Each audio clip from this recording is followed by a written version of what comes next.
The universe will answer any question you ask. That's the nature of it. Most people ask disempowering questions. We live in a multidimensional universe, okay?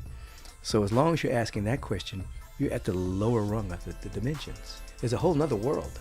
And so when you begin to ask an empowering question, you're actually lifted out of that world. You're not in that world anymore. You're in another world instantly. I'm up here now.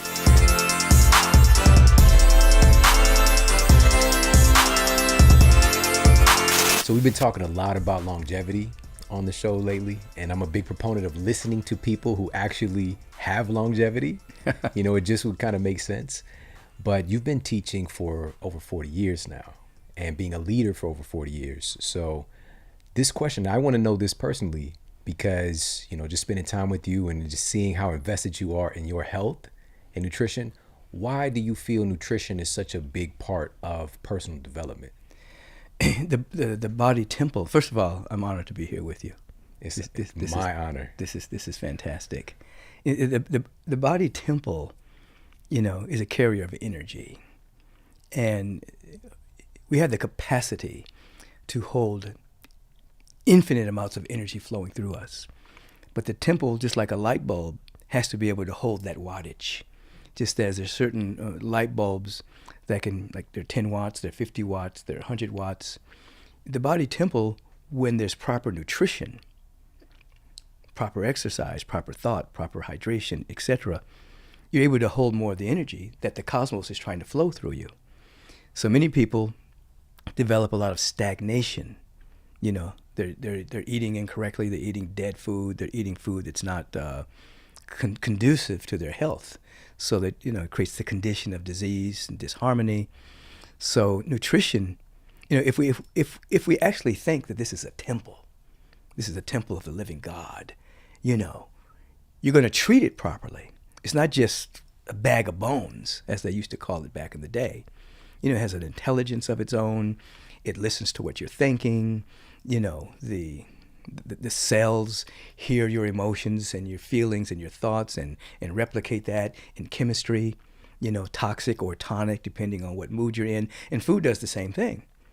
And so if a person is wise, then they'll be very mindful of what they put in the temple, as well as what comes out of their mouth, because obviously the tongue can be a blessing or a curse, so it's what goes in and what comes out. So, I've developed a practice over the years of being mindful about what goes in the temple, and it's been adjustments along the way, and being mindful of what comes out of my mouth. I only want to say what I want to experience, so I'm not going to curse somebody, because I don't want to be cursed. I'm not going to put anybody down because I don't want the universal law to bring me down. So it's an affirmation coming out, and it's good food with good, nutrition and energy going in, and therefore, based on karmic propensities and so much other, your body temple, we're gifted to live a long time.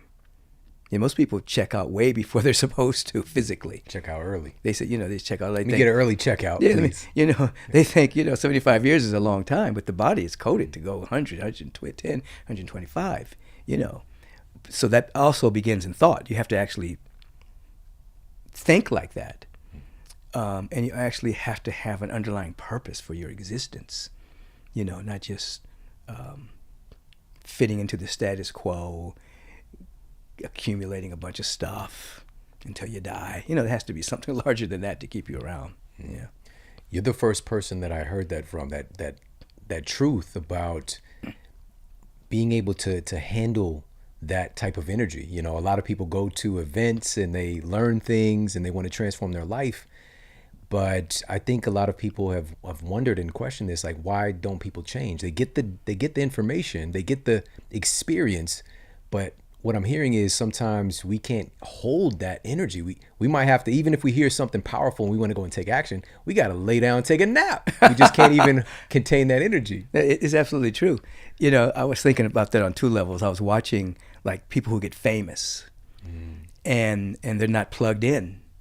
to the energy within themselves, and then fame takes them down. It overloads their circuits. They become addicted to the energy that's feeding them temporarily, but they can't really hold it themselves. And then they find that they actually need an audience to give them that energy. So they become addicted to that, you see. And then the average person, as you say, they get a lot of information, but there's information that informs and there's information that transforms. And so a lot of people are accumulating information, but it's not transformative. They're not digesting it. They don't have a practice that's actually assimilating the information until it becomes real knowledge, and so they may go get high for the weekend at a seminar, but then by Monday, they've reverted back to their old patterns because they don't have an underlying practice and a higher purpose to keep them going. And oftentimes, they're not really going to change. They're going to get something. If I get that, I'm going to be happy. But real transformation is about an inner dynamic of change within yourself, which is not an easy thing to do. It's simple, but it's not easy. But if you're willing, you can participate in your own transformation. And so there are people that just want to accumulate information, and they become very academic about things. There's nothing wrong with academics at all, but they'll have a lot of information, but it's not embodied yet. Yeah.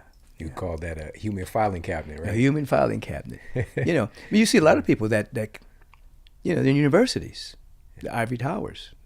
They can teach it. I mean, I've seen this a lot of times with the business classes. People are teaching all things about business. They never had a business. You know what I mean? Yep, absolutely. I remember a professor at USC one time said, this people staying at home and watching videos, that's going to die out. He was in the business. Oh, wow. When Blockbuster was getting big and then it was transforming into what we have today, Netflix and all these different things. He said, this is a fad. People aren't going to stay home. They're going to want to go out all the time. He had no idea about what was emerging. He had all this information. Right. But wasn't tapped into what was happening. Yeah, he thought people would still enjoy the hunt right. of going to Blockbuster right. and searching for your video. Right. Yeah. So, it's so interesting because you just said something really profound. It's not just what is coming in, which is what we're making our body out of, what we're right. making our brain out of, but it's what's coming out as well. And so for both of those things to be in sync. Yeah. And so you mentioned a universal law, basically speaking things into reality. Right. Isn't just speaking something, that's a creation in and of itself, isn't it? Yeah, it's energy. When we hear the different scriptures say things like, in the beginning was the Word was with God, the Word was God.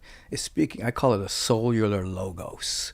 It's the logos, it's an energy, it's a vibration that then becomes flesh. It condenses itself into perception, it condenses itself into thoughts, it condenses itself into experience. So oftentimes people are just casual with their conversations, not understanding that they're actually setting something in motion. Oh, my poor back. Oh, I don't like this person. Gossiping, talking bad about themselves even. They're setting things in motion. So I like to say, I don't want to say what I don't want to experience. I want to say what I want to experience. So I'll say it's a magnificent day. Life is good. There's a way out of this. There's an answer to this issue. There's a solution somewhere. I'm going to stay there until that becomes flesh. But it's practice because individuals, particularly now, people have normalized negativity. They've made fear popular. You know what I mean? And that's become, you're an oddball if in fact you're operating at a different level. They think you're just weird, And so you'd rather be an oddball in a crazy world than to be normal in a crazy world, Yeah, but I always caution people, and I'll check people with me and say, well, wait a minute. There's unlimited good here. Just because you can't see it doesn't mean it's not here. There's unlimited possibilities. Don't block yourself in to what your mind thinks is possible. This is the only way that some good is going to come into your life. It becomes that's blocked. No good's going to come in. Infinite ways. Miracles can happen. Your mind will call them miracles, but they're just demonstrations of truth. So why block yourself in? Just stop it. Just say you don't know how it's going to happen right now. You're available to it. Let's see what happens. Let the universal presence, through its laws, shock and surprise you.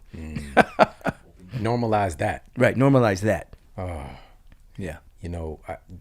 I'm literally just still ruminating on normalizing fear. Yeah. It's a system within us that, of course, has provided us value over our evolution for sure. But today, to live in that state habitually, we're not wired up to live that way. We're not designed to be that way. And so even with so many folks having their aspirations, goals, everybody listening right now has incredible potential to achieve things beyond our wildest imagination. Right. But I think so often, and fear being a big driving force of this, we get caught up in what if instead of what is. Mm-hmm. So how do we go from what if to what is? Yeah. Well, what if can also be used positively. What if everything works out? Cool. What if I have more than enough money?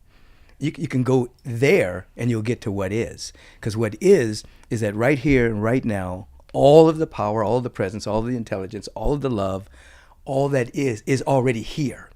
It's already here. It may be latent within us, but it is here. And as we begin to think like that and contemplate that truth, our frequency rises. We begin to hang in that awareness. Now, what has happened is that individuals have normalized fear, which means their attention is more on what they don't want than on what they do want. So what people don't understand is that anything you don't want, you're having a relationship with it. It's existing, and you're not wanting it. And so people walk out, I don't want to be broke. I don't want to get sick. I don't want to correct the Rona. I don't want to catch the coronavirus. I don't want to. So in that moment of I don't want to, the law doesn't distinguish between what you want and don't want. It only knows what you're interested in. And so if you're interested in not getting robbed, not getting poor, not catching a disease, you're in relationship with that. And then that's what you manifest. Now, you may not manifest that exactly, but your body temple doesn't know the difference. You'll still produce toxic chemicals, immediate toxic chemicals, create the condition for disease. So I teach people, you get what you want or don't want. The law doesn't differentiate. So stop placing all of your attention on what you don't want to happen and begin to place your attention on what you like to see unfold in your life. Begin to describe it. The law says, you don't describe what you see what you describe. So if you're living in an accurate description of possibility, then the law starts to bring that into manifestation, you see. And now most people should be taught this in elementary school. Yeah. But instead, we have the nefarious forces that keep people in fear, and keeping them all pumped up about what to be afraid of next. Oh, the Russians. Oh, Corona. Oh, aliens. Oh, whatever it is. People are nervous. We're not meant to be like that. We are an absolute reflection of the entire cosmos. What do we have to be afraid of? There's no such thing as death, you see. So there's no loss in the cosmic scheme, but everybody they've allowed themselves to shrink into being a little old something. And then they normalize their fear. Shakespeare said a coward dies 1,000 deaths. Constantly, even before anything even happens. They've rehearsed all the negative stuff. It's not funny, but it is kind of a comedy, what human beings do to themselves. I love this so much. This is what I wanted to ask you about this today. I wanted to ask you about the comedy of life. Yeah. And the sickness that we can get caught in of taking life too seriously, of taking everything so seriously. Right. So let's talk a little bit about that. Well, first of all, there's nothing serious going on in the universe. Nothing at all. The universe is a big explosion of joy and ecstasy and bliss. Okay, so if you got to stretch your perception a little bit. There's no such thing as death. And there's no such thing as loss. Okay, yeah, you're going to exit a body temple when it's your time. In the world of the phenomena, things come, things go. We don't deny that. But there's nothing serious happening. So since there's nothing serious happening, what is happening? What's happening is the universal presence and all of its creation is continuing to expand, to reveal the infinite nature. So that means you get to play. It's our time to play in this, Now we create seriousness, NBA championships going on. We create a serious time crunch. Mm-hmm. Time doesn't really exist, but we play with it. Okay, we only have this many minutes, and when the end of the game, whoever has more points, they win. The other person loses. Oh, that's serious. It's not really. It's called a consistent irrelevancy. You know what I mean? It's irrelevant. Yeah. It's consistent. It's fun. At the end of the day, it's a social agreement. We all truly we just made that up. We just make it up. It's all made up. Yeah. Wow. It's so the idea is that we are here as joy babies. We to tap into that joy. And the thing about it is, when you move into conscious joy and gratitude. Now you may have heard this from your mom. And it probably spans all cultures. Our parents saying to us, if you don't stop crying, I'm gonna give you something to cry about. That's pretty common, right? I've gotten that one. Yeah. The universe says, if you don't stop being grateful, I'm gonna give you something to be grateful for. It's the same law. I like that. So as you lift your attention to being grateful for anything, for the next breath you're about to take, the next beating of your heart, then the universe will find something that matches that field. And it will shock you because it will come outside of your present perception. We have a perception of life, and then in this perception, we want this, we want that to be happy, we want that to be happy. We don't know it's all of this exists. But if you go into the feeling of gratitude, then all of this opens up for you. And this is when you're surprised by things. You meet the person you were supposed to meet. You didn't even know that person existed, but that's the person you needed to meet to go to the next level of your unfoldment. Opportunities show up, possibilities show up that you didn't even know existed just because you're in the feeling tone of possibility. You see, we're not taking it seriously. What I say is we don't take things seriously, we take things reverentially. I have a reverence for life. I have a reverence for that plant. I have a reverence for the trees. I have a reverence for the ground. I have a reverence for Mother Nature. I have a reverence for human beings. I revere it, but it's not serious. It's a reverence, So sometimes in religiosity, they will mistake the two. Think reverence means serious. No, it means my heart is open. I really appreciate the flowing of the rivers. I appreciate all sentient beings. I have a deep reverence. And that's spiritual. That's open-hearted. Yeah. The reason I want to ask you about that is because I think it's a lot easier. I know it's a lot easier today to get wrapped up in the seriousness of, all of the attention, for example, that we might get with social media. Right. There was a little meme going around that, essentially a meme was like, the internet is crazy.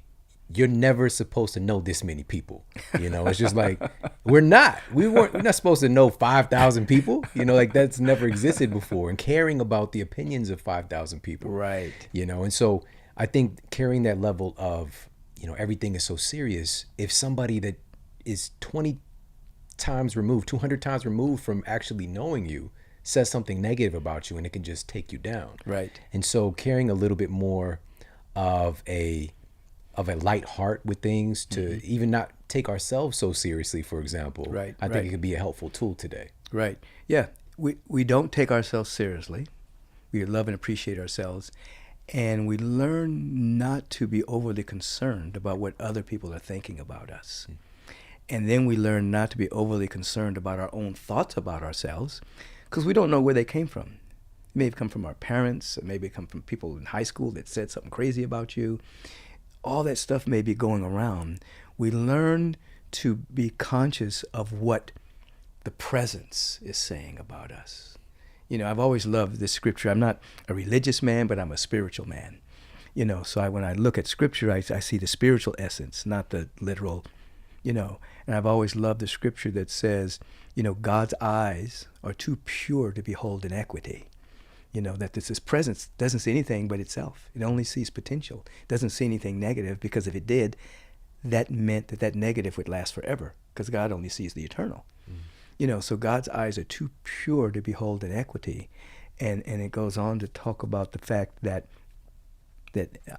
I know the thoughts that I think towards you, thoughts of peace and not of evil, to give you an expected end. So on a spiritual level, the presence saying, I know what I think about you, thoughts of peace. I know your potential. I know what's going to unfold already. So we want to think like that, And then, of course, we're not allowing the ego to steal it, like I'm better than someone, I'm superior than someone, not any of that. Just as a unique expression of infinite potential, I'm here to reflect and to reveal the cosmos in a way that only I can. And nobody else can do it like me. And I can't do it like anybody else. I'm incomparable. We're all incomparable, you see. And it frees us. So you're able to go out in the world, and the two imposters, criticism and praise, those are two imposters. You're able to sidestep them. You're not running towards praise, and you're not running from criticism. Mm-hmm. You just look at them, see what you can glean from them. Oh, this person doesn't like me. Okay, is there anything for me to learn there? Any place for me to grow? Oh, there's some praise. I don't want to get addicted to that. I can take it as feedback. Oh, I'm doing something right. That's cool. I love it. Beautiful.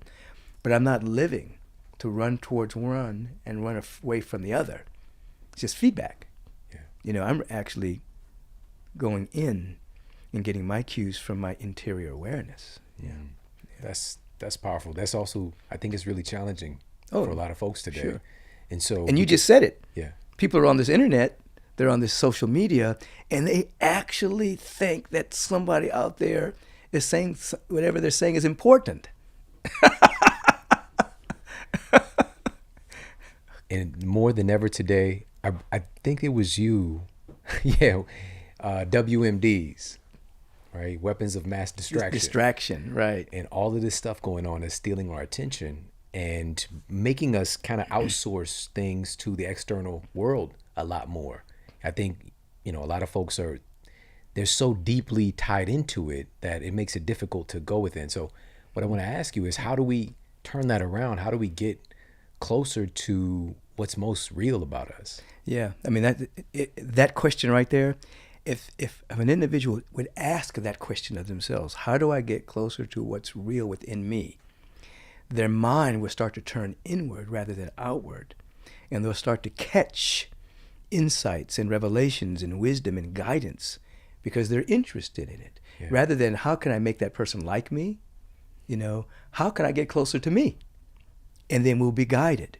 But of course, there's age-old practices of concentration, contemplation, meditation. These are all ways of watching our own thoughts, our own moods, and then something sweet and wonderful happens. You'll have an insight that, wow, all this stuff passing through, that's not even me. That's just stuff passing through. Who's me? Oh, I'm the one watching. And the moment you realize you're not the stuff passing through, that's a step in enlightenment. That's like, I'm not identified with all of that stuff passing through. I teach people, we have the ocean, and then you have the content of the ocean.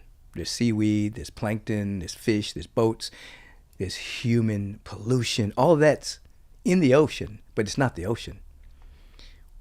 We are consciousness, and then this stuff in us. Thoughts, opinions, points of view, interpretation of past experiences.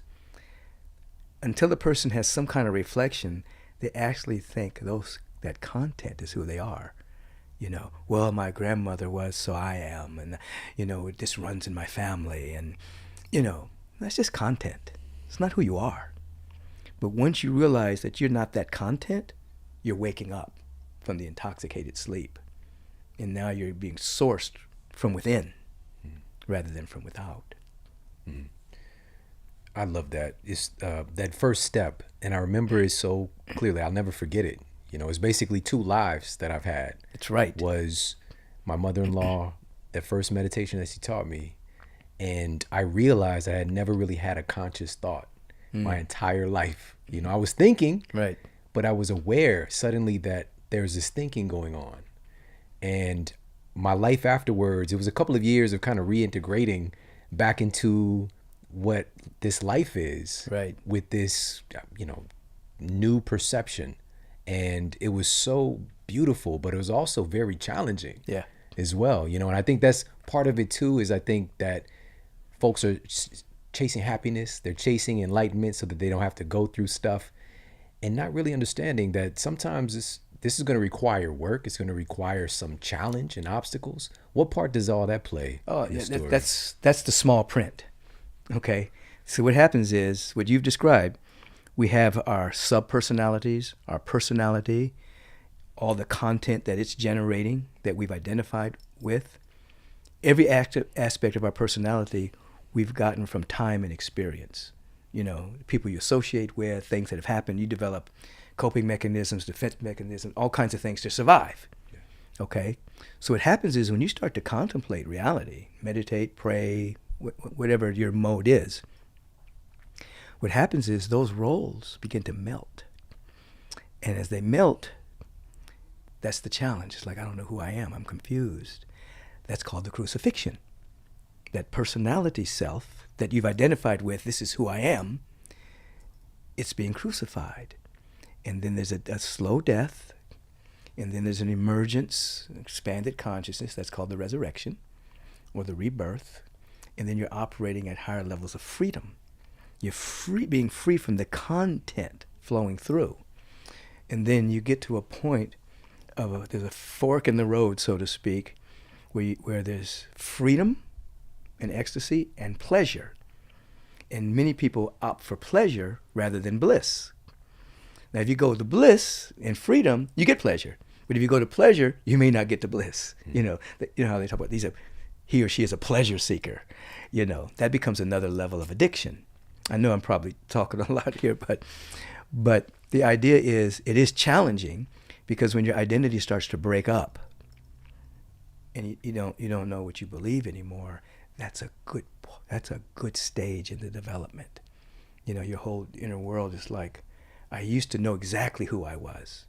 This was my personality. This is how I handled life. Now I'm changing.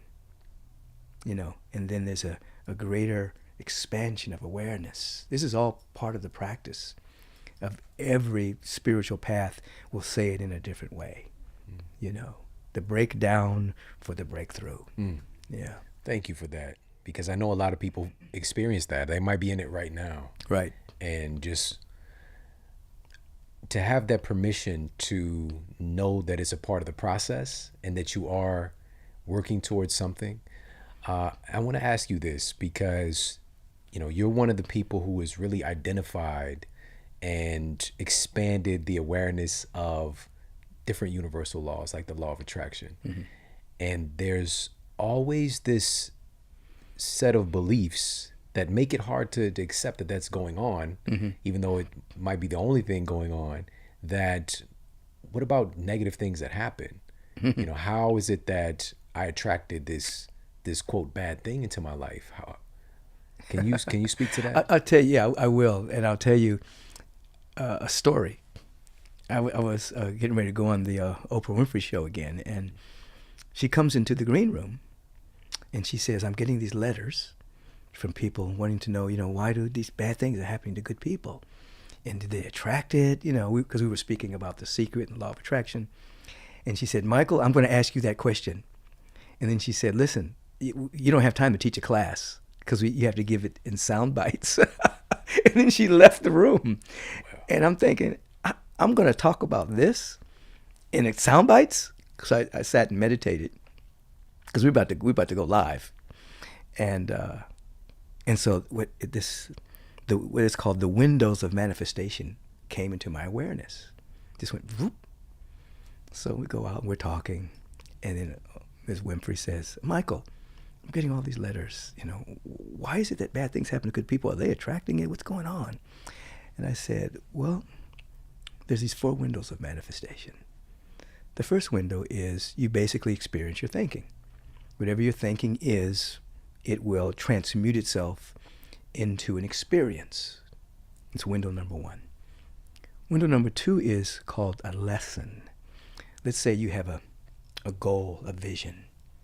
You're putting something out there. I want my life to be this particular way. But you don't have the energy to hold that life yet. So the universe will give you a lesson that you may not like. But at the end of the day, you say, you know what? If that hadn't happened to me, I wouldn't be the person I am today. Mm-hmm. While you were growing through it, it's like, why is this happening? I don't want this going on. Why did this occur? But you asked for something larger. So the universe is making you a larger container. But it has to process you first. That coal has to become diamond, And so it's intense. When you come out of it, you realize you're different. Now you're vibrationally worthy to have the life that you were envisioning. That's lesson. Window number 3 is called a blessing, meaning there are actual individuals who have come to the planet who have taken on certain things in order to raise the vibration of compassion on the planet. Very quick story. There was a woman who was clairvoyant, clairaudient, and she would work with people. There was a particular woman who was very wealthy, but her heart was closed. She didn't have any friends, no love in her life. She was with her lover. She ended up having a baby. And the baby, at this time, back in those days, it was called mental retardation. She loved this baby. And her heart opened. She became a different person based on having this child. Philanthropic, giving, generous. At the age of 11 or 12, the boy slipped into the pool and died. And so this lady named Helen Greaves comes on the scene, and she talks to the boy who had passed over. She had that kind of ability. Discovered he was a tremendous avatar, tremendous high state of consciousness, who had purposely taken on this incarnation to open up her heart because he had known her in other lifetimes. So what looked like, well, why is this boy born like this? And then why did he die? Oh my God, there's so much tragedy. He actually had taken on that incarnation to become a blessing to these people. Window number 3, that happens with large groups of people, Holocaust, slavery at times, different things that have occurred. Individuals or groups of people will sometimes take an incarnation to raise the whole level of humanity. So humanity would say that should never happen again. We need to have laws against child labor. We need to have laws against racism. We need to rise up. So sometimes we shouldn't judge by appearances because we don't know why a certain thing is happening in a person's life. It could be their thinking. It could be a lesson they're learning, or it could be that they're actually bringing a blessing. And the 4th window is the group consciousness. The first one is individual, how I'm thinking. The 4th one is, as long as there's a belief collectively in lack, scarcity, disease, limitation, as long as that's a collective belief, somebody's going to experience it, unless they're strong enough to transcend it.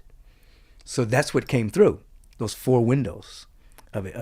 Of course, it doesn't explain everything, but it keeps people from judging by appearances, because we don't know what a person's growing through, whether they're confused or worried themselves to death, or worried themselves into a disease, or whether they're in the midst of a lesson. I remember a friend of mine who was an attorney that went through some very hard times. And when he came through it, he became a minister, actually. And he didn't give up his legal life, But while he was growing through it, it transformed his life. And he would say, man, I'm so glad that negative stuff happened to me. It was negative at the time, but it purified his soul, you know. Yeah. That's powerful. I mean, when you said it, I immediately thought that the worst thing that ever happened to me, I'm so grateful for. Yeah. Like, it's really one of the best things that's ever happened to me. I wouldn't trade it. I mean, it's terrible, absolute. But also I realized that within that, I could have stayed. I could have stayed stuck in it. That's right. And I think that that's one of the challenges that we face today is when the thing is going on, it's not very fun. It's not an easy situation for us to be like, you know what, this is going to be the best thing that ever happened to me someday. Right. So it's being aware in those moments. And I think this goes back to having those tools. Right. So that we can process the information, so that we can have that meta perspective. Right. You know, when it's going on, you know, this is even a day-to-day context when something you don't like shows up, you know, just having that sense of presence that, you know, for me, like I said, I could have really got stuck in that. And also the environment would have given me permission. Right. You know, nobody necessarily expected more of me. Right. But there was something within me that said, just keep moving forward. Right. Keep moving forward. Absolutely. When we're stuck in that loop, the mind wants to go to wishful thinking. I wish this wasn't happening. Yeah. But it is. I wish I wasn't where I am right now. But you are. And I wish I hadn't done whatever I did to set this in motion. But you did. So the mind would try to take you into wishful thinking. But if you can grab the mind instead and say, you know, one thing I'll teach people is to say, if this, whatever this thing is, were to last forever, what quality would I have to have peace of mind? What quality? And what happens is if you ask a question like that, your mind will start to go towards that quality, less towards the resistance of what's happening. And then that'll become a cauldron of transformation. And when it's over, you'll have more of that quality because that's what you are interested in. It's tough. I'm not saying it's an easy thing. Yeah. That's why we have coaches. That's why we have practitioners. That's why we have, you know, enlightened therapists that can coach a person through that, keep their attention high while they're going through the most dark period of times, you know. Yeah. I remember that this ring right here that I wear, this was made by a jeweler, gave it to me as a gift. I had done his wedding. 2 months later, he calls me from jail. And he says, Reverend Michael, I want you to pray for me for my wife. I'm going to have to do probably 5. I got caught going through Texas with a trunk full of marijuana before it was all legal and everything, and still not legal in Texas probably. But and I said, well, wait a minute. God doesn't really know those kind of prayers. God only knows qualities like freedom, love, joy. I said, let's try an experiment. I said, so I sent him a book because I want you to read this book every day. I want you to read the 91st Psalm every day. I said, then I want you to write down what you're going to do with your life when you get out of jail. He said, man, I'm not going to get out for 5 years. I said, just write down what you're going to do when you get out of jail. What do you want your life to be about? You want to be a lifetime marijuana dealer? What do you want to do? He said, no, I want to be a jeweler. I've had this idea of doing jewelry, and I'm an artist. I said, okay, write it down. I said, now bless the judge, bless the prosecutor, bless your attorney, and stay out of the legality. That's their job. That's not your job. Your job is to see your life, how you want it to be, bless everybody, and hold this space. So he goes for the arraignment. Prosecutor is there. Prosecutor picks up his briefcase. The papers are lost.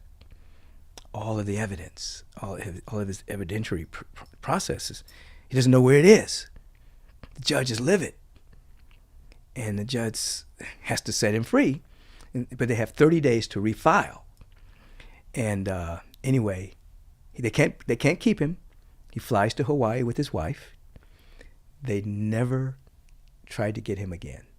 So he ended up starting this one jewelry company. So he made me a number of rings that he's made me. He's got 2 companies in Hawaii. He's a great artist, great jeweler. You know, totally walked out of there free. Like I said, the presence, whatever name you want to call the presence, it only knows freedom, but you have to vibrationally match yourself to that. Yeah. So he was doing this drug deal to pay off his child support. Then he became aware that his life was full of abundance. It's a great possibility. He didn't need to do it. And that was the worst time in his life, being in jail. But it became the best time in his life because he learned all about his own mind and speaking of his word and the law and how it works, you know. So every now and then he'll call me or he'll send me a piece of jewelry, you know, or something to that effect. And that's powerful. That's a launching pad. It was a launching pad. Yeah. And even in that, you instructed him basically to ask questions like, what does my life look like? Right. You know, and questions really can, in many ways, be, you know, this is the time with the Olympics are coming up. And I'm thinking about a springboard. Mm-hmm. You know, questions could be a springboard that you could do all kinds of crazy, you know, flips and twists with, or you could belly flop. You could. Now, if you ask the wrong question. Yeah. And so I'm just thinking back to when everything changed, when I was in the worst time, the worst moment of my life. Why is it, and I'm going to ask you this question, I'm going to circle back to it. Why is it in that moment that I finally asked a new question when things were as bad as possible? But it took things to get to that place for me. I was habitually asking and wishing. I was a human wishing well, just, you know, throwing pennies at myself. Like, you know, I wish that somebody would help me. I wish that I would be, you know, whatever the case might be. But after hearing from all these experts that I couldn't be well, that I would never walk normally again, that I would be in pain for the rest of my life. And I was a kid still, I was 20 years old. Everything changed when I simply asked a different question. And it changed. I asked, what can I do to get healthy? Right. And my entire universe changed. That's right. Absolutely. The universe will answer any question you ask. That's the nature of it. Most people ask disempowering questions. What's wrong? Who's to blame? Why me? What should I do about it? Why did this happen? So, you know, we live in a multidimensional universe, okay? So as long as you're asking that question, you're at the lower rung of the dimensions. There's a whole nother world, okay?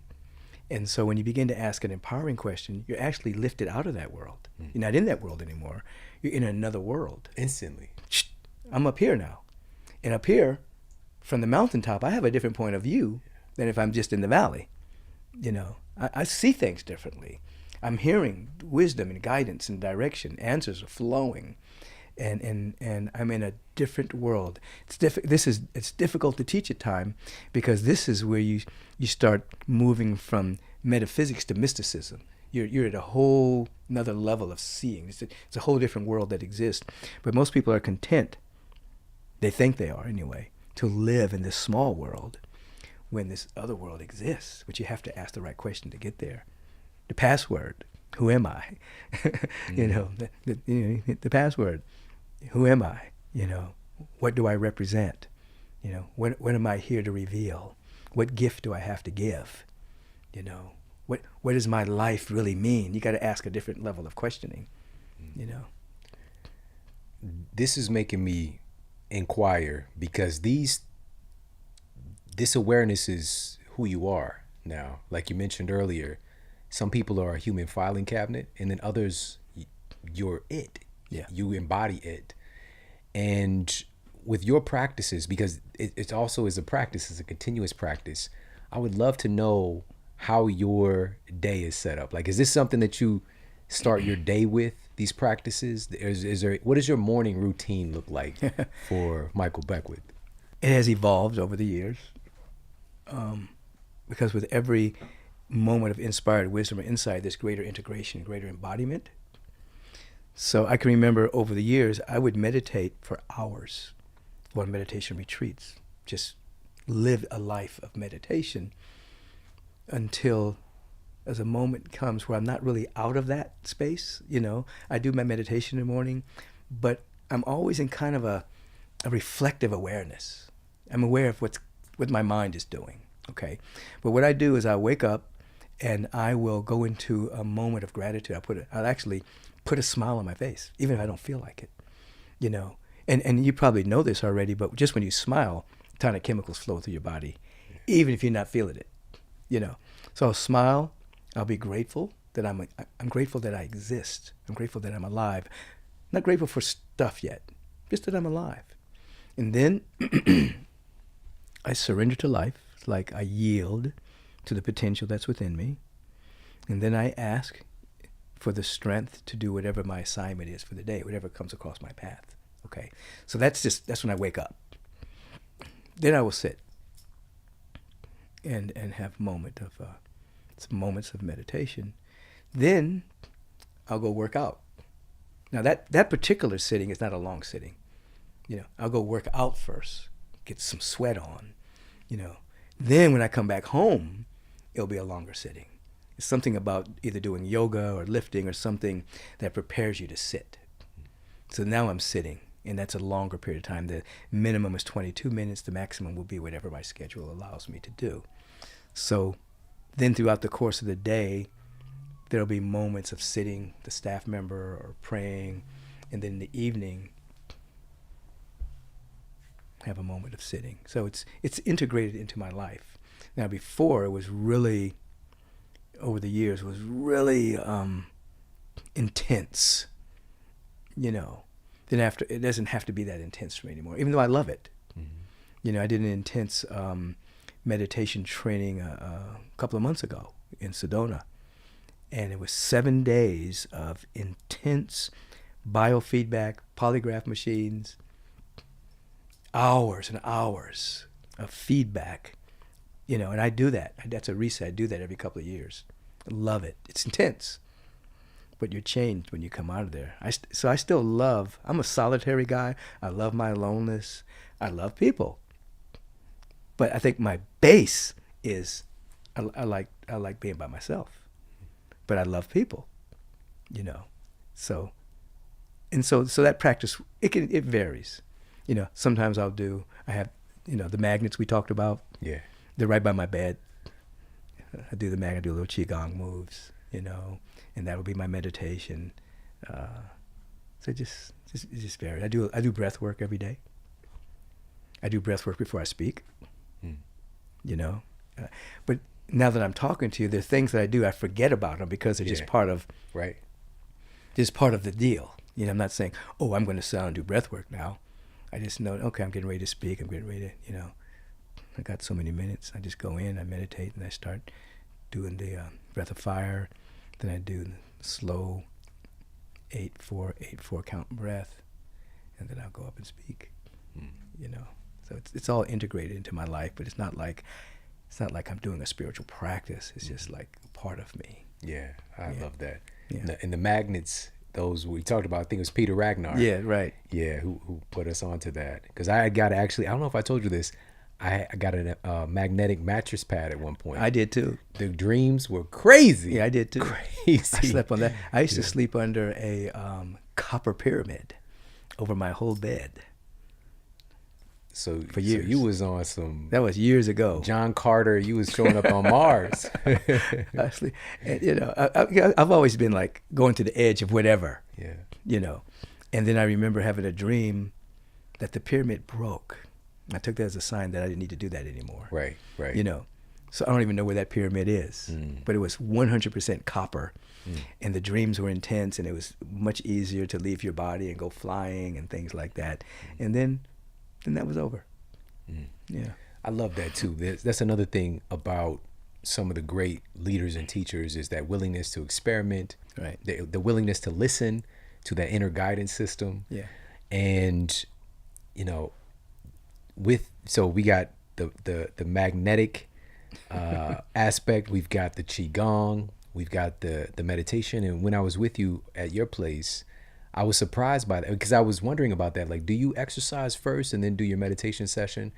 And then because of you, I flipped it, the funny thing is, it's not even that funny. Well, everything is funny, is I've enjoyed my meditation in a different way now. Yeah.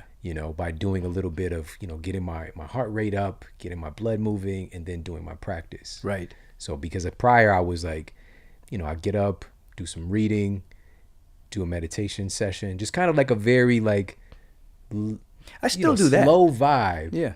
But then like you just mentioned, especially if it's a shorter thing. Yeah. But for a longer session, I found a little bit more juice by doing a little bit of exercise. Yeah. Prior. People forget that yoga came into being to prepare one for meditation. You know, in the West, it becomes more of an exercise, physique kind of thing. But the advent of yoga in Egypt and in India is how you prepared yourself for meditation. You would do your asanas, build up your chi, be able to hold more energy, then you would sit. It wasn't, I'm going to sit and then do the yoga. It was the other way around. You do the yoga, then you would sit.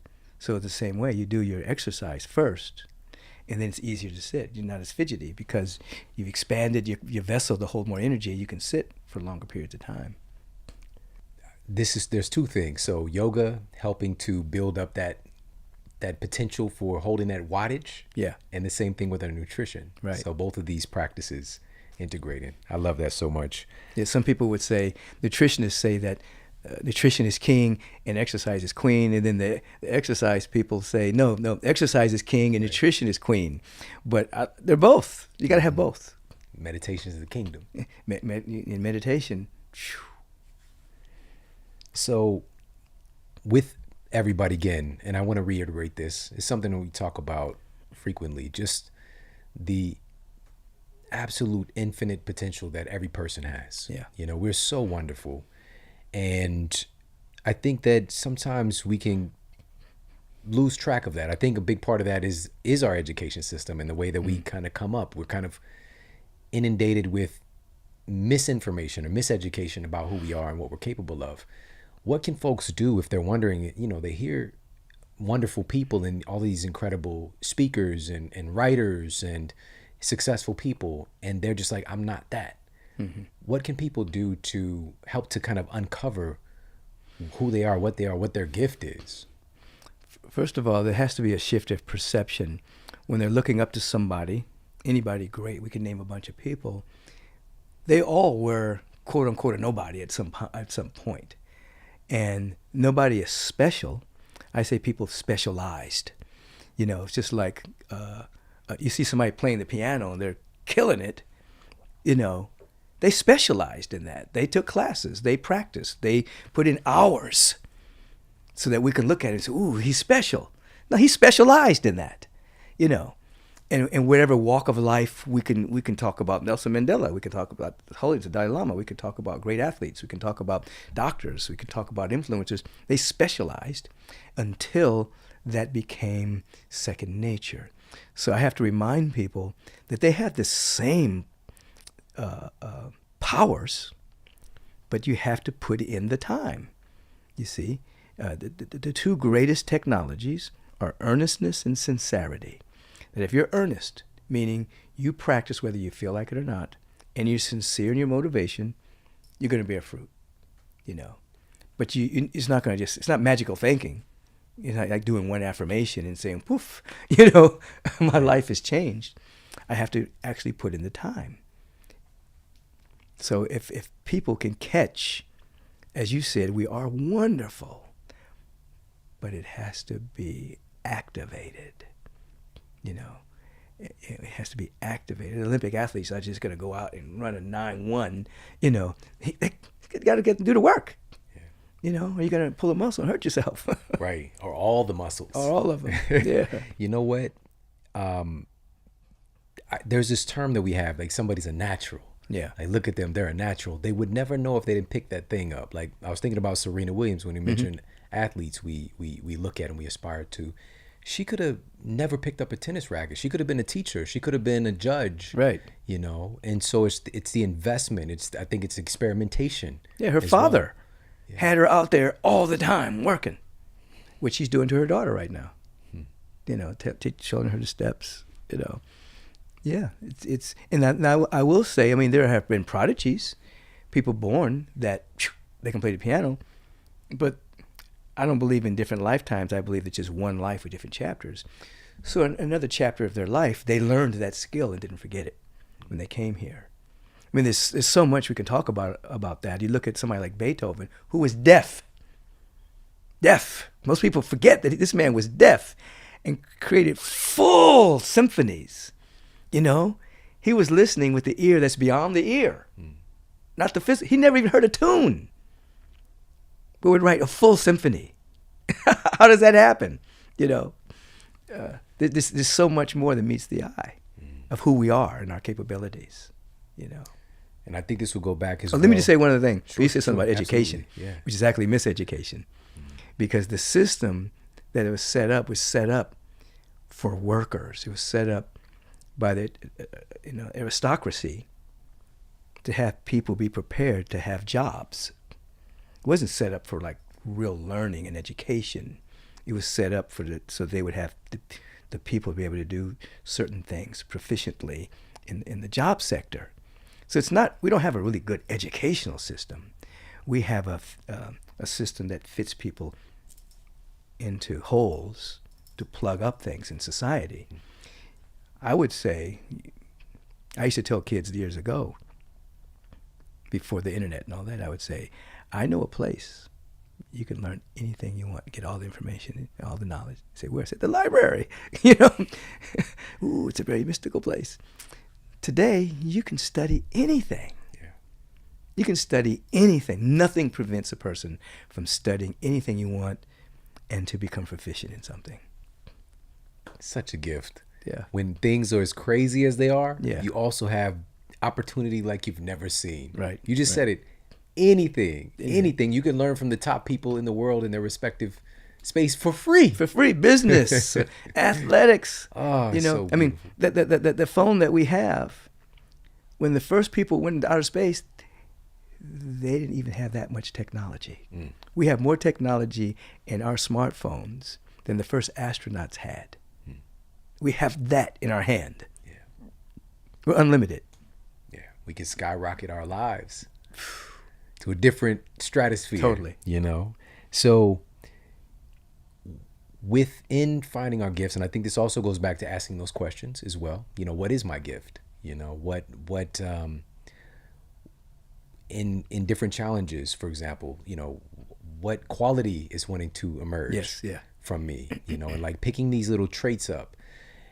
But what if, okay, so let's say that we are tapping in to our gift. We know the thing that we want. For example, you gave the story about the gentleman who was a jeweler. Right. But what if we bump into the situation where we feel like we know what our thing is, what we're passionate about, what we're moving towards, but we feel like we missed an opportunity? Mm-hmm. Can you speak to that? Well, first of all, there are infinite opportunities. There used to be an old superstition that opportunity only knocks once, or something like that. You know what I mean? There it is. It's gone. Right. But that would be in a limited universe. Yeah. Opportunity is infinite. Possibilities are infinite. So if an opportunity has passed you by, you learned a lesson. You weren't ready. You weren't prepared. You didn't have your stuff together when that opportunity came. Now get it together, because it's going to keep coming. Opportunities are always here. And so people have to let go of the superstitious thought that opportunity only knocks once. It's knocking now for everyone. It's beating on our heart saying, let me in. I got possibilities to express through you. Let me in. Let's do this.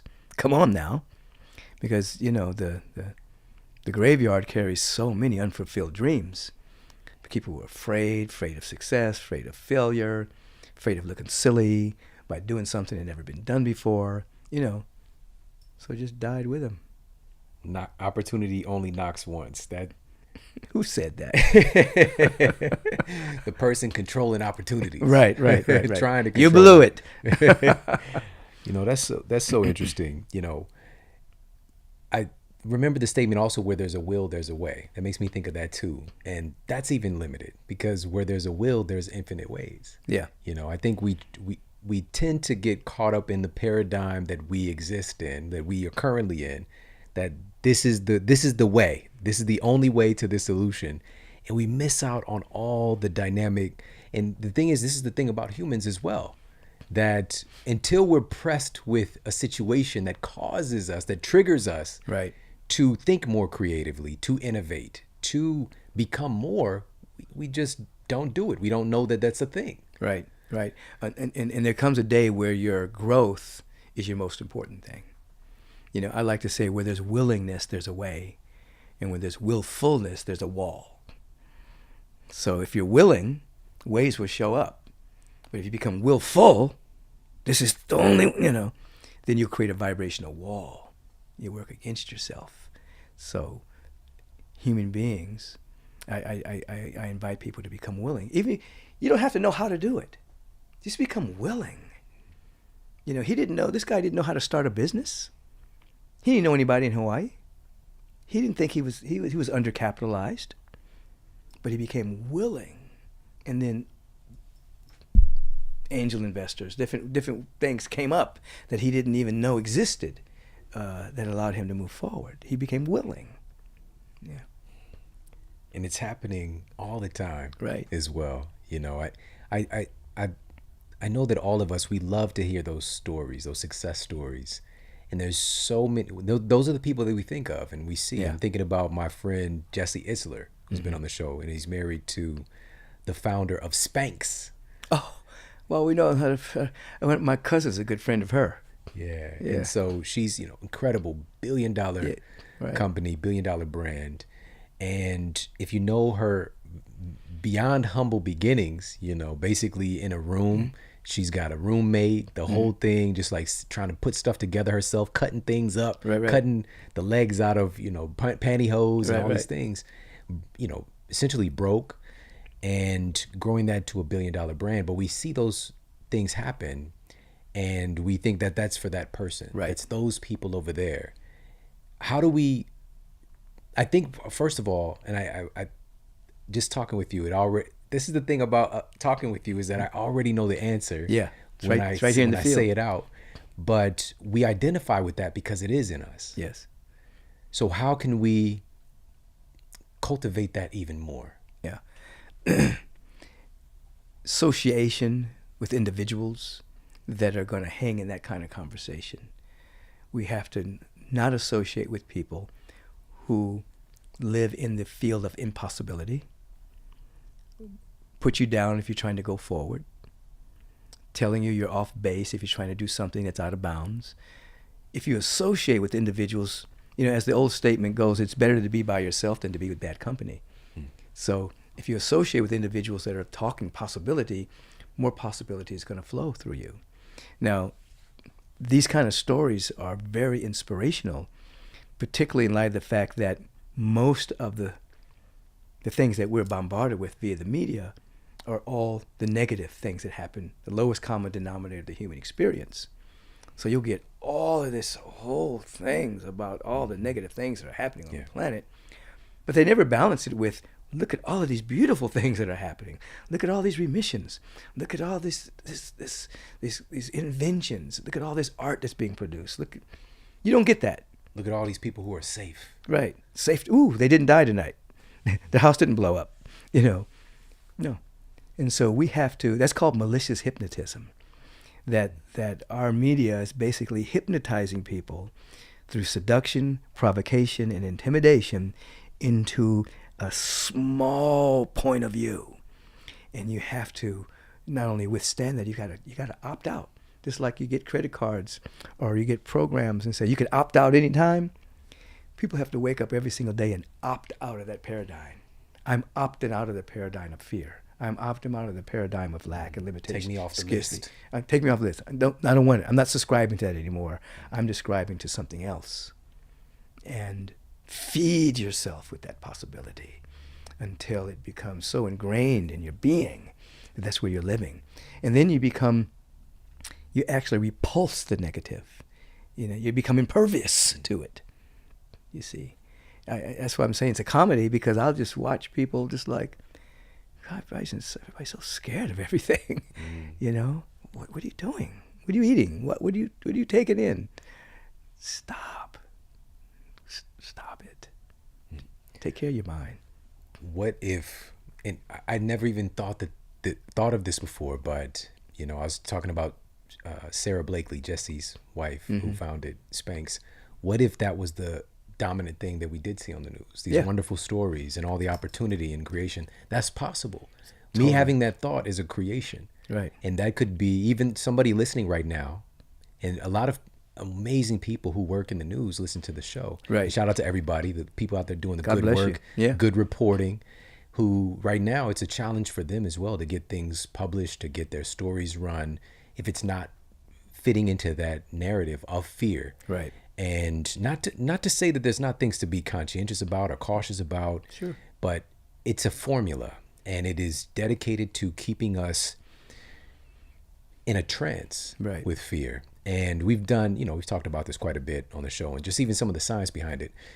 But I want to ask you about this. This is one of the most important things that I want to have you on for, is right now. And you set something up really well earlier, mentioning when it's a big situation, a whole society, for example, that goes through something what we consider to be bad, and the big change that can come from it.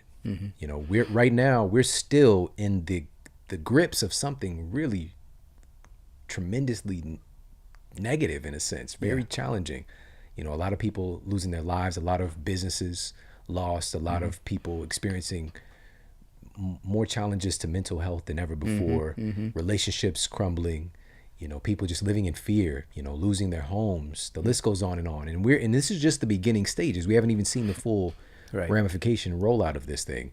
What could this mean for us? I know you because of who you are and the work that you've done, you can see from a different perspective what it's all about. Can you give us some insight? And so that, because you helped me with this too, because I was really having some challenges in the beginning of this, because I thought we were better than this. I thought that this would be an opportunity, which it is. It is. But to focus on what's real, to focus on health, to focus on love and support. All of that. So please, if you got any insight. Well, I like this. What I see is that we're in the middle of a great awakening, and you're seeing the crumbling of the old paradigm, and you're seeing the emergence of what's happening new, both in the same space and the same time.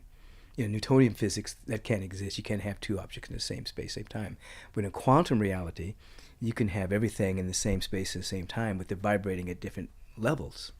So you have the old paradigm, fear, worry, lack, limitation, scarcity, not enough jobs, not enough this, not enough that. That's not real. That's made up, And so what's happening is a crumbling of the old, where people are going to be forced to really get a sense of who they are, and stop leaning on external things like governments and politicians and things of that particular nature. I mean, I'm always shocked that people actually believe these guys. You know what I mean? It's like, you believe the government? Who does that? You know what I mean? Just a little sidebar. We're here in LA right now. We're here in California. And you shared this with me before, like prior to a lot of this stuff coming forward, that, they could tell a lie. You could literally see them do it right in your face, and you know that it's not true. And this happened with our governor here, when there's lockdowns happening, social distancing, mask. He's literally at a restaurant with a group of people, not social distancing, not wearing a mask, and then making it a mandate that people do these things, to the degree that people were having legal issues, people were having issues with, stress and aggression and violence and all these different things, but he's not subscribing to it himself, So you could see these things taking place right in front of you, and then the craziest part is our friends and family, close associates, people who you might think are able to see this stuff taking place, are just still listening to them, like, oh yeah, he made a mistake, or whatever the case. And that's true. People can make a mistake. Right. But I'm shocked at the level of, I thought we were past this. Like, we knew that the news was doing this kind of stuff. That people outsource their authority. I tell people, the only authority you have is the authority of your own conviction. That's the authority. You can't outsource your authority to someone out there. Those people work for you. You don't work for them. They work for you. And so your attention has to be on what kind of life you want to live and how that can assist you to live that life. Now, if you don't have a vision, then they're going to tell you what your vision is. If you don't have your own possibility for your own life, then you're going to listen to these people, and they're going to run your life, you see. So the idea is that we're in a great awakening. Everything is shifting. The world of phenomena is moving really fast, and there's an emergence taking place. There's people becoming more sovereign, people taking their authority back, people that are saying hell no. I mean, it's very similar to the vibration of during the Vietnam War, when people woke up and said, whoa, wait a minute, we're going to go kill these people we don't know? Why? Why are we doing this? And nobody could give an answer. You know what I mean? So it's a stream of consciousness that's happening, and again, you don't see it because it's not on the news. But there's many people that are coming to an understanding that their own authority is here. It's their connection to the universe, not connection to a party, Republican, Democrat, Independent. You know, it's connected to something else. And you'll also notice these days that people that used to be diametrically opposed to each other are now sharing some of the same, they're in agreement with some of the same things. It used to be everything was black or white, Republican, Democrat. Now it's like, that guy over there, I agree with what he's saying. You know, so there's a for a growing number of people that's happening. Yes. Yes. So there's a whole breaking down of what used to be black and white, this and that, to there's something happening. Yeah. You know, and I think that's a precursor to something breaking down, to something else emerging. We have our inner authority connected to the presence. You know, we begin to have a vision of the kind of world we want to live in. We start to walk in that direction. Again, the reporters are reporting from the old paradigm. We're seeking to report from something new that's emerging. That means you have to see the invisible in order to do the impossible. You know, every great thing that's ever happened in life, it was invisible. Somebody saw it. I remember when people used to say apartheid was going to be here forever. That was the thing. It's no way that these people are going to give up control and power. But it was, somebody saw it. And then one day, that was the new paradigm. Yeah. Berlin Wall came down. You know, that was never going to come down. So there are a lot of things we're dealing with now. The highest frequency always wins. That's a law. The highest frequency is more powerful than the lower frequency. A thought that emerges from a field of fear, worry, control, domination, manipulation has less power than a thought that's emerging from a field of love. So love is always going to win. Now, a dictator may be on the throne for a while, but he can't stay there. It's impossible. The universe is progressive. Yeah. We needed to hear this. Yeah. You know, I was just sitting with my son Braden the other day, and I turned on the television. But then I realized I needed to send an email, and it might have even been to your team or something. I don't know. But I remember I had to jump on an email real quick, and the TV automatically turns on this news channel, Spectrum News. It's just because of the cable that we have, I guess. Right. And so it's just playing in the background because we were about to watch something together. And it was about 10 minutes that I was doing this email. And maybe 9 minutes into it, I was just wrapping up, and my son Braden, he's 9 years old, he was like, "Dad, why is there so much bad news on the news?" And he had been like, it was just kind of, he's playing with his Legos, but he was just still can pick up what was being said, and it's just continuous feed of all the bad things. And we don't watch the news. Like, this kid has no association or experience with it, and he just says this. I'm just like, right. That's the brilliance of our children. He saw the contrast. And so he says this to me, and I was like, you know what, bud? It's because, and similar to what you just said, they're reporting from, an old paradigm, an old reality, that all the things that are going on are quote bad things. And they're not talking about all the good that's going on at the same time. And all the people that are doing well, that are getting healthy, that are safe, that are loving each other, that are taking care of each other. And I shared that this other thing, those types of things those are not popularized. They're not as interesting for folks right now, rather than this fear and all these, negative things. And here's the crazy part. And I didn't share this. I might've mentioned this on the show before, but just the day before, we were walking with his best friend next door, and their parents, the news, it runs. It's running on the TV. We were just walking. We're going for a walk. It's me, my son Braden, and his best friend. And his best friend was like, "So did you guys hear the news today?" And he was talking about, some people who were murdered. And I'm just like, there's two different realities. It's not to say, and this is for me, it's just not to say that this bad thing didn't happen. Right. But that's 90% of what he's getting fed. Right. When that news channel is running 24/7, or even for a couple of hours. And that's what I love about your work as well, is that we don't have to ignore. We're not about ignoring what's going on in the world. We just don't have to be controlled by it. Yeah, it's limited. what happens is then you become addicted and interested in that, and you can't even see all the good that's happening around on the planet. And so there's the good news. They used to call it the gospel. That's the good news.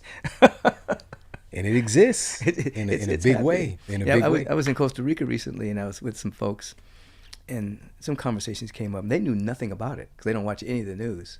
They had no relationship to COVID. They had no relationship to so many things that people were interested in. They said, no, we're healthy. We just go in the town and get our stuff, and we see people walking around being afraid of this and that. I said, you guys healthy? Oh yeah, we're healthy. Why would we be sick? We're not, we're not interested in sickness, so we're not going to get sick. But it was just they're living in my reality. Right. And it was just fun just to see that. Yeah. And you would think, with the marketing campaign behind what's taking place, and we've talked about this on the show multiple times, but one of the craziest things is these news networks, they're funded largely, billions of dollars invested by pharmaceutical companies, for example, and there's kind of vested interests. Right. And there's no nuance, there's no context, it's just, this is your option. You're going to die, or you're going to take a drug. Right. And nothing else really exists. Right. And anything, even if somebody doesn't take the bait, any experts that they have on, you have to take the bait. You're not going to be featured on the network. No. And the crazy thing is, I've done the news shows. Right. I've been on the major news, and it's such a small, and I this past, when Eat Smarter came out, I made a conscious decision that I'm not doing that stuff unless it's just so magnificent. Right. Because people are not even coming there for that. Right. They're coming there to find out how bad it is, plus the weather and sports. And then here's my little 3-minute segment, telling you to eat some avocados or whatever, It's just like, I think my time could be better served doing something else, but I'm not against hitting the airwaves like that. We still planting seeds, but most people are tuning in for something else, and we want to come offline a little bit more and consciously tap ourselves into positive media, enlightened media. And you've got an event coming up here, a big celebration coming up for people to have that experience, to connect with something, to remind us of how powerful we are, to provide tools and insights from a plethora of absolute world changers. Absolutely. Can you talk a little bit about this summit? Absolutely. The summit's a summit, and the summit's theme is saying yes to you. And so, I have Queen Afua, Danielle Laporte, Don Miguel Ruiz, Neil Donald Walsh. They're going to present, and then we're going to be in dialogue, like you and I are in dialogue right now. It's going to be peppered with other wonderful people bringing yogic practices and prayer practices. It's going to be Shaman Durek is going to do some opening for us. Koya Webb is going to do some things for us. Koya's been on the show. Yeah. She's incredible, emerged out of Agape. I'm so proud of her. Yeah. Sadhguru is going to give a word. Bob Proctor is going to give a word. Bob Proctor, the legend. Yeah, and he's 80-something years old still. Yeah. Out here on his motorcycle, just killing it, boy. Both him and Sadhguru both ride motorcycles. Yeah. Wow. Yeah. Bob too? Yeah. Oh. I'm talking. Yeah. Bob doesn't do it anymore. Okay. But the Sadhguru does. Yeah. For sure. But so it's a say yes to you, and it's free. This particular offering on July 21st is at no cost. There are some other iterations that you may want to pay for down the line, but it's just like in honor of the birthday. And it's your birthday, my birthday, your birthday, my appearance day, right? July 21st. July 21st. Shout out. That's free, and it's a fundraiser. There'll be ways that people can give if they feel compelled to do that. But the whole idea is, how do you say yes to you? Yeah. And you have to know who you are. You have to actually give permission. And most people are still looking for external validation and somebody to give them permission. Please give me permission to be great. Give me permission to have my needs met. No. You have to say yes to you. And so we're going to go into the core of that to up-level people's thinking about saying yes to who they are and the ramifications of all of that. Yeah, so tune in and get a tune-up. Yes, I love it. A mental and physical, emotional tune-up. Absolutely. And so you already mentioned some of the folks that are going to be speaking and sharing. At And the you're event. there too. Of course. Because we're taking, this is Summit Part 2, Yeah. but we're combining it with Summit Part 1 that One, you were yeah, involved in. Yes, yes. Such an honor, such an honor. But so now we've got Danielle Laporte, we've got Don Miguel Ruiz Yes. from the Four Agreements. This Yes. is more legendary. Yeah. Sadhguru, Bob Proctor. You've got Sterling K. Brown. Sterling's going to interview me, and I'm going to interview him. Incredible. It's kind of a fun thing we're going to do. I don't know what questions he's going to ask me about whatever, So most folks know about him from the television show. I know about him from Black Panther. Yeah. That's where I first Yeah, he became was in aware Black of him. Panther and This Is Us. Yeah. It's interesting because I know he's a great member of Agape, but once I realized the depth of his acting, then I started seeing him in all these movies over the years. Mm-hmm. And he popped with This Is Us when he got the first black to get an Emmy. Then he got another one. But he's been, what does it take, 30 years to become an overnight success? Right. He's been doing this for a long time. Yeah. And his wife, Ryan, they're killing it. Yeah. You got such an incredible community at Agape. Just, it's not an accident. I mean, everybody from, Stevie Wonder to, Russell Brand to, Sterling K. Brown. Russell Brand, he just texted me last night. He's going to be that week. I'm doing an Instagram with interview with Russell Brand, with Dr. Be Serious, with Karen Ward, and with Lauren London. Wow. Different one every day, just speaking to the same thing. Of saying yes to you. I love this. So everybody, again, this is a free event. Right now, take action. Go to themodelhealthshow.com/now summit. All right, together. NOWSUMMIT. Themodelhealthshow.com/now summit for special access to this once in a lifetime experience and event to celebrate the one and only Michael Beckwith. Truly, this is such a gift. For folks that are watching on YouTube, that we're here at our new studio, and to have you here for the first episode. And I told you about different things going on in the world to line this up for you to be the first guest. I don't feel that it's an accident at all. And it's such a incredible gift for me. And you're an incredible gift for all of us. We're grateful to have you on the planet right now. It is my joy. I've said yes to me. You said yes to you. And here we are. Hey, if you like this video, make sure to check out this video right here to optimize your mindset. Most people suffer from an attention deficit disorder and an intention deficit disorder. So their mind is all over the place. Their mind has been hijacked by worry, fear, anxiety,